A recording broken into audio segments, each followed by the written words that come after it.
নমস্কার। আজকে আপনাদের তুলে ধরবো সেই সিএ সম্পর্কে বিভিন্ন তথ্য। বিশেষ করে 2014 সালের 31শে ডিসেম্বরের পরে আসলে সিএ আবেদন করা যায় কি যায় না। আজকে তারিখ 18 জুলাই 2026। আজকে পর্যন্ত আপডেট দিচ্ছি, কোনো রকম আবেদন করা যাবে না। বহু ব্যক্তি, বহু উদ্বাস্তু মানুষ আমাকে ফোন করেন, দাদা বা স্যার বহু জায়গায় শুনছি যে 14 সালের পরে অ্যাপ্লাই করা যাচ্ছে, এটা কি সঠিক? আমার তথ্য একদমই সঠিক নয়।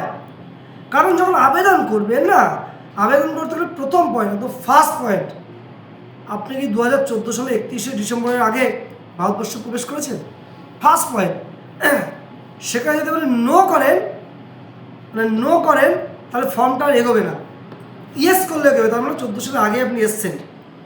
প্রথম যে প্রশ্ন সেখানে কিন্তু আপনি আটকে যান, অর্থাৎ অ্যাপ্লাই করা যাচ্ছে না। বহু মানুষ বিভ্রান্ত ছড়াচ্ছেন, অনেকে জেনে করছেন, জেনে বদমাইশি করছেন, অনেকে না জেনে করছেন। দয়া করে যারা এই সংক্রান্ত খবর রটাচ্ছেন, উদ্বাস্তু মানুষদের বিভ্রান্ত করছেন, তাদের কাছে অনুরোধ এই ধরনের খবর ছড়াবেন না বা মানুষকে বিভ্রান্ত করবেন না। কারণ আমি ঝন্টু মণ্ডল, আমি যখন ভিডিও শুরু করেছি, বহু ব্যক্তি এখন যারা ইউটিউব বা ফেসবুক বা বিভিন্ন কাজ করেন, তারা ধারে কাছে কেউ ছিল না বা করতে পারেনি। একদম যেদিন থেকে সিটিজেনশিপ সার্টিফিকেট শুরু হয়েছে, আমি সেদিন থেকে কাজ করি 2024 সালের মার্চ মাস থেকে। সেই অভিজ্ঞতার খাতিরে বলছি, আমার অফিস থেকে অন্তত আমার সাহায্য নিয়ে অন্তত 700 ব্যক্তির সার্টিফিকেট হয়ে গেছে, অন্তত 700।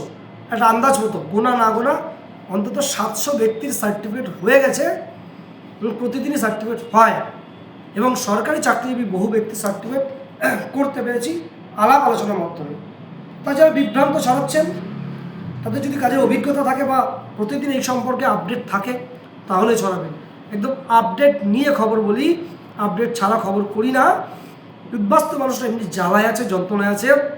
তারা এক দেশ থেকে ধর্মীয় কারণে উৎপীড়ন হচ্ছে, এই দেশে আমাদের নিজস্ব ধর্মীয় ব্যক্তির কাছে মানসিকভাবে উৎপীড়নজনক না হয়।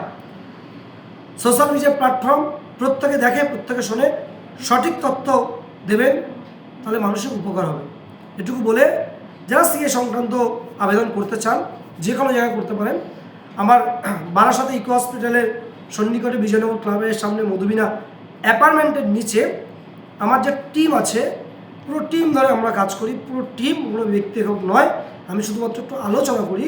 আমার যারা সহযোগী আছে, যারা সহযোগিতা করে, বহু সংখ্যক ব্যক্তি আছে, যথেষ্ট যারা ট্রেনার, যথেষ্ট ভালো কাজ করে, ভালো মানের কাজ করে।